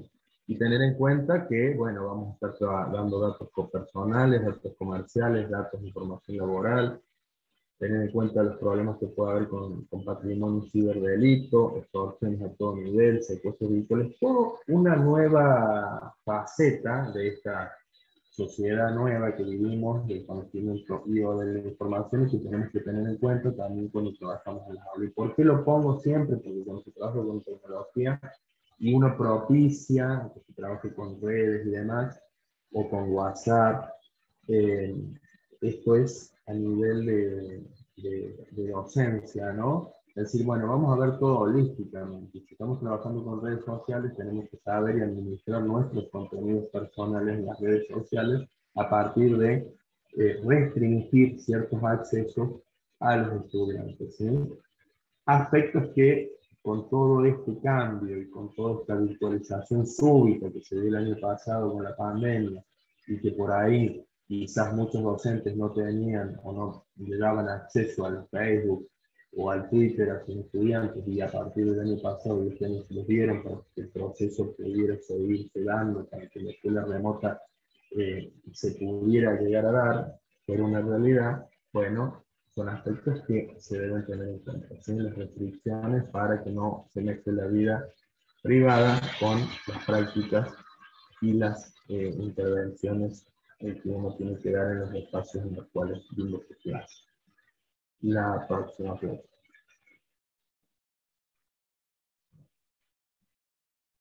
Trabajo colaborativo, otro de los aspectos principales a tener en cuenta también, y más aún cuando se trabaja con las redes sociales, ¿sí? Trabajo por equipos, los aspectos y características fundamentales de este siglo XXI. Especialización en función de capacidades y competencias de cada uno de las personas, y pensándolo a nivel educativo en el aula de los grupos de estudiantes, ¿sí? Y de las inteligencias múltiples de esos estudiantes que ustedes, la mayoría como psicólogos y psicólogas, lo deben haber estudiado y lo deben saber mucho mejor que yo. Cultura relacionada a los procesos de programación, aspecto fundamental que se está tratando ahora y que se está trabajando en todos los niveles educativos, ¿sí? Tratando que los chicos ya desde el nivel inicial empiecen a tener idea de lo que es la programación, porque es lo que da y lo que va a marcar el camino de esta nueva era revolucionaria, ¿no? Antes, como decíamos, vámonos de nuevo a donde empezamos la charla, ¿no? La revolución del neolítico, los padres le enseñaron a sus hijos a cómo mantener el ganado, o a cómo cosechar, o a cómo sembrar. En la revolución industrial se les enseñó a los niños a cómo trabajar en las fábricas, a cómo trabajar en los procesos sistematizados, que estaban dados a partir del fordismo, del taylorismo y demás. Y bueno, ahora se les enseña a los jóvenes a cómo programar. ¿Por qué? Porque esa va a ser la marca que va a, no la marca, sino el hecho o la lógica de la programación, lo que va a marcar el día a día de las realidades de las cuestiones, ¿sí? La placa que sigue. Trabajo interinstitucional, otro aspecto, fíjense, y con la pandemia se ha maximizado, ¿no? Las redes de colaboración, la cooperación interinstitucional, que, o como les decía, ¿no? Muchos estados de otra placa, al hablar de sociedad del conocimiento, dicen que el conocimiento, la inversión en conocimiento, no determina necesariamente que se produzca más conocimiento que se invierte. Eso es lo que pasa en muchos casos. Bueno, entonces, ¿cómo uno puede valerse para lograr encontrar la vuelta para que con menor presupuesto poder llegar, siguiendo teniendo este aprendizaje o de interrelacionamiento de manera adaptada, es al reducir los recursos o los ingresos, buscar otras organizaciones, otras instituciones que puedan compartir ciertos aspectos y que generen ventajas comparativas entre ambas instituciones, y así se pueda seguir dando y trabajando al mismo nivel que se trabajaba antes si a uno le bajan los recursos. Sí, la idea es que no lo bajen, pero el trabajo interinstitucional es fundamental para eso, y el trabajo en redes, ¿sí? Ya que con esta percepción de achicar las distancias y de cortar los tiempos se puede lograr de una manera mucho más fácil. Y yo creo que va a ser otro de los factores que va a marcar la realidad de estos días que estamos viviendo y que se vienen. La placa que sigue, Vicente. Concentración mediática, también tener en cuenta esto, ¿no? La disputa por el manejo de la información, aspecto importantísimo a trabajar en las escuelas, ¿no? El derecho a la información como bien social, intangible, que propicia mayor justicia e igualdad. Otra de las cosas que tenemos que tener por lo demás en cuenta. La que sigue, Vicente. Movimientos sociales, pro minorías y cuidado del ambiente. Mayor derecho de igualdad con minorías, contra efecto de grupos radicalizados, movimientos para el cuidado del ambiente y la ideología. Son todos temas que también tenemos que tener en cuenta y poner en la agenda de nuestras clases cuando trabajamos con las nuevas tecnologías. La que sigue. Voy rápido porque ya el tiempo se está pasando. Y no quiero dejar de finalizar esta charla sin hablar de lo que les decía anteriormente, de tener en cuenta a los procesos sociales y a las generaciones, ¿sí? Y a las competencias de esas generaciones en virtud de las características de la generación. Erich Hobsbawm, uno de los historiadores más famosos del siglo XX, ingenio en eso, nos decía que las generaciones y sus tipificaciones son las que determinan los procesos sociales y de viceversa. Por ende, tornan y delimitan la misma historia. Esa historia es indudablemente condicionada por la comunicación y sus procesos que de ella derivan. ¿Sí? La placa que sigue. Tener en cuenta las competencias y las características de esas generaciones van a hacer que podamos entender mayor cómo trabajar en el aula con ciertos dispositivos. ¿Sí? Y acá tenemos las generaciones, y es importante destacar esto. Fíjense que estamos en este cambio radical y viendo muchas generaciones en el sistema educativo que han vivido diferentes aspectos y que tienen diferentes competencias de acuerdo a los procesos históricos y comunicacionales que se han dado en el marco de esas vidas, ¿sí? La generación del silencio, los baby boom, la generación X, los millennials, los centennials, la generación T o alfa y lo que se viene. Y fíjense que todos, por eso también es tan difícil por ahí pensar esta escuela con todos estos cambios, ¿no? ¿Qué tenemos que propiciar? Propiciar dejar de ser una escuela del siglo XIX, con docentes del siglo XX y con estudiantes del siglo XXI. Tenemos que pasar a ser una escuela que integre los tres siglos, ¿sí? Pero es diferente al tener estas generaciones que han tenido cambios exponenciales en las tecnologías y en los sistemas económicos, políticos y ligados a la vida de estas personas. No es lo mismo la escuela del siglo XIX, que tenía una estabilidad, ya sea en los recursos con los cuales se trabajaba, si se trabajaba con una regla, con una pluma, con un cuaderno, como con esta escuela que tenemos ahora, en donde yo mismo estudiaba con una calculadora y después pasé a estudiar con una computadora y después con una laptop, y ahora ya estamos haciendo llamadas y videollamadas sincrónicas entre países, ¿no? Entonces, por ahí entender, y esto ya va más ligado a lo que es ámbitos directivos o de supervisión en las instituciones y en las escuelas, de que cuando se capacita a los docentes uno tiene que tener en cuenta la generación a la que pertenecen y las competencias que van a tener, y de qué manera se puede trabajar con ese docente según la competencia que tenga, porque cada una de estas generaciones van a tener diferentes características que van a estar determinadas por los hechos en los cuales se han dado. Por ejemplo, la generación del silencio, ¿no? Marcados por la guerra, la del baby boom por la paz y la explosión demográfica, la X por la tecnología y la conquista espacial, los millennials por el inicio de la digitalización, Los centennials por la expansión masiva de Internet, la generación T o la alfa, la que se viene por el hecho de que ya está, del mundo táctil, ¿sí? Es decir, que es la continuación del dedo, ¿no? Van a ser los celulares, y lo que se viene, que va cambiando. Por eso es muy importante. Fíjense, todas las generaciones que están conviviendo por ahí en una institución, porque en algunas instituciones hay gente todavía que ha nacido antes de 1945, entonces es de esa generación, y comparte con colegas seguramente del baby boom, de la generación X, ¿por qué no algunos millennials?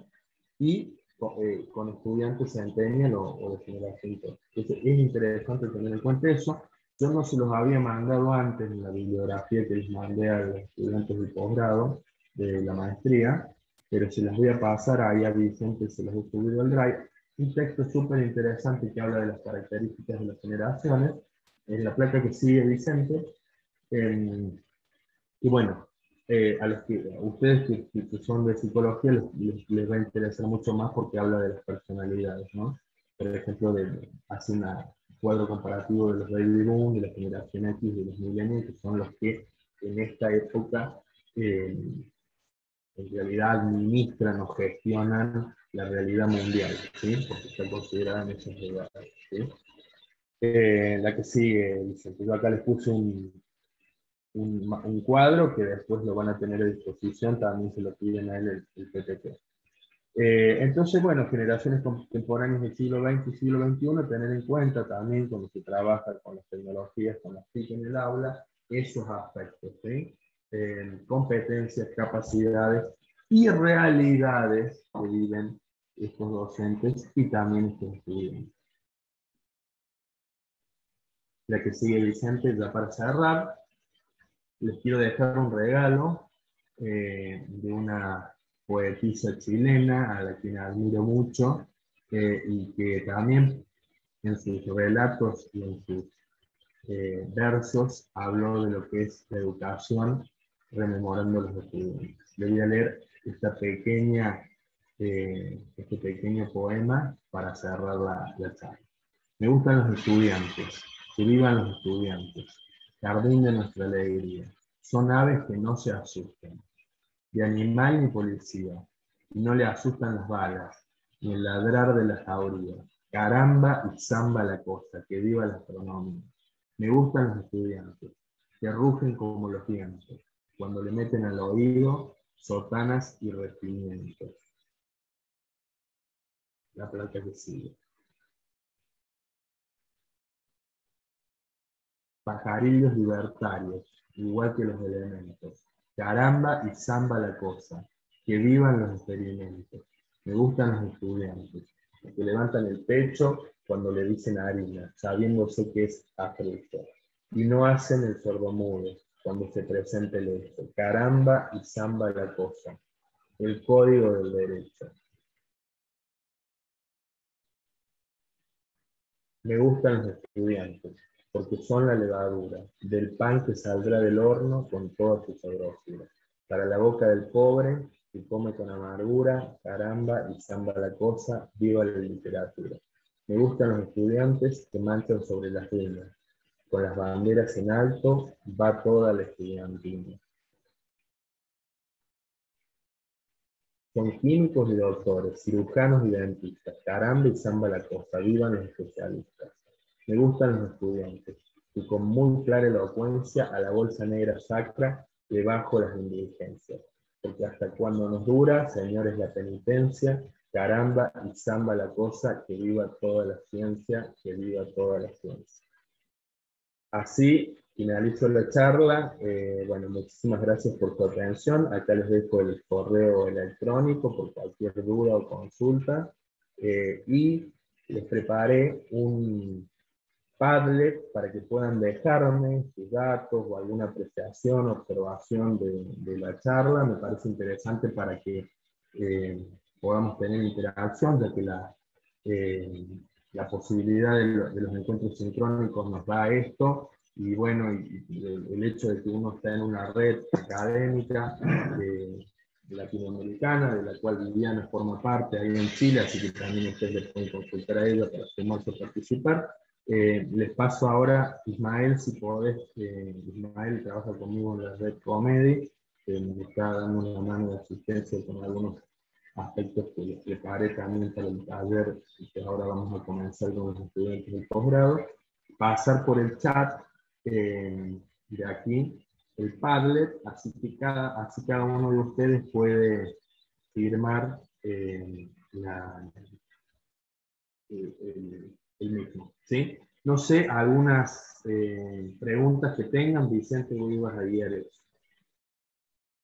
Y ahí anoté un par de cosas que hay en el chat. En primer lugar, tenemos una pregunta o preguntas de Pedro Rodríguez que dice así. Saludos. Pregunto, ¿hasta qué punto hasta qué punto no estamos descargando sobre las nuevas tecnologías todo el peso de la educación? ¿Se nos olvida que las tecnologías, con todas sus ventajas, son un negocio?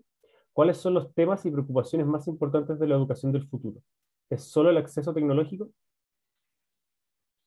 Bien, súper interesante la pregunta, ¿no? Porque claro, sí, está todo ligado mucho a lo económico. Y por eso iba, y me pareció esta charla cuando Viviana y Fabiola me dieron la posibilidad de trabajar con ustedes, pensar, ¿no? ¿Cómo vamos a trabajar las tecnologías? Vamos a ir trabajando como nos dicen que las trabajemos, es decir, hay que usar las TIC. Bueno, ya con la pandemia tuvimos una gran masivización súbita en su uso real, cierto, y con una necesidad cierta para llegar a los estudiantes. ¿Por qué? Porque estábamos todos en cuarentena y no podíamos ir y tener la educación presencial. Entonces ahí podemos decir que súbitamente se dio un masivo uso cierto, real, de estas tecnologías. Pero también pasa, y por eso yo iba acá a problematizar con esto y le traje esta propuesta, de que tenemos que tener en cuenta todo un cúmulo de aspectos que van a ir colateralmente con el uso de esas tecnologías para que esas prácticas puedan ser realmente significativas al trabajar con una tecnología real para una necesidad cierta y para que el proceso sea realmente el que queremos que sea, y no que sea algo solamente usar por usar, o algo que esté ligado a lo económico, como dice acá el colega que consulta, que pasa mucho ya, que bueno, la economía está siempre ligada y usar las tecnologías por ahí a muchos les va a convenir.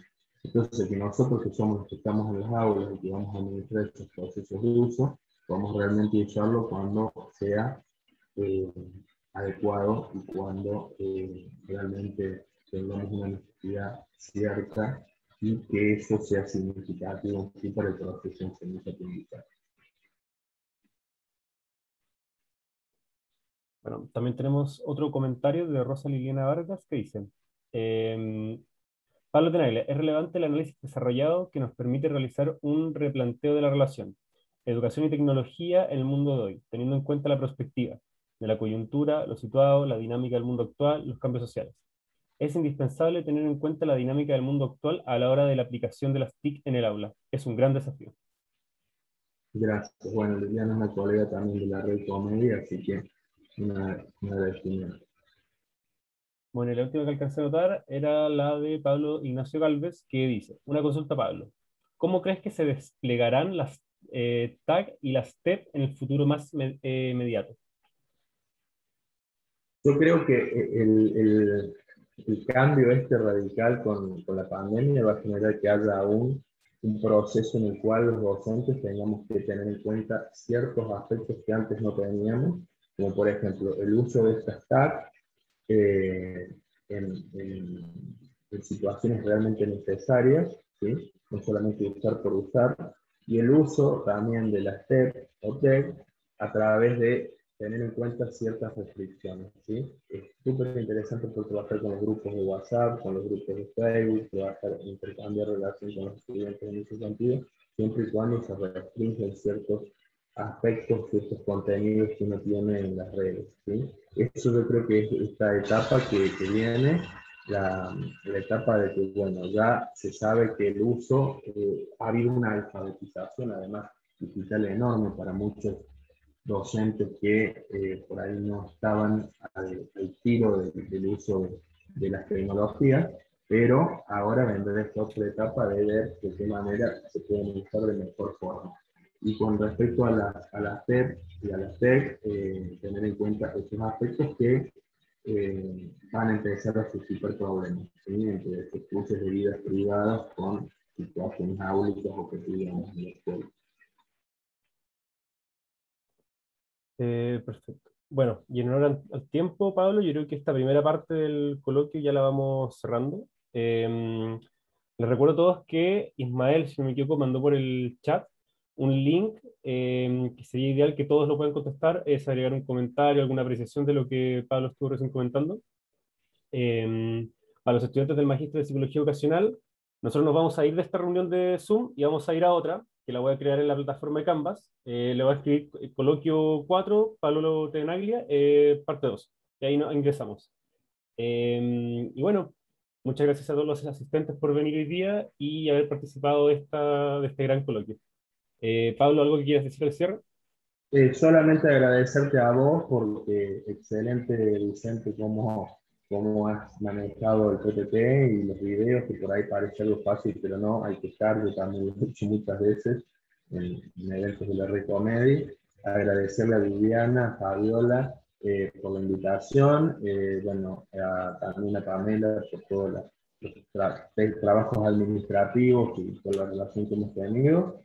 Y bueno, esperemos que el año que viene esto mismo pueda darse en Santiago, como lo dije cuando empecé, y no por aquí de manera virtual, viendo esa cordillera de los Andes tan preciosa que se ve desde ahí, desde Bellavista, en donde cada vez que voy a Santiago me interno 1 o 2 días. Así que un agradecimiento muy grande, y a los que quieran participar en Recomedy, se contactan con Viviana, que ella es referente ahí en Chile, para cualquier cosa. Muchas gracias. Bueno, Pablo, ¿te parece que nos conectemos en el segundo módulo en unos 10 minutitos más, a las 11:05, 11:10? 15 minutos, puede ser 11, aquí en Argentina son 11:54. Puede ser 20 también, 11:15. 11:15, genial, genial. Hacemos así. 11:15, Mariana, gracias. Varias cosas.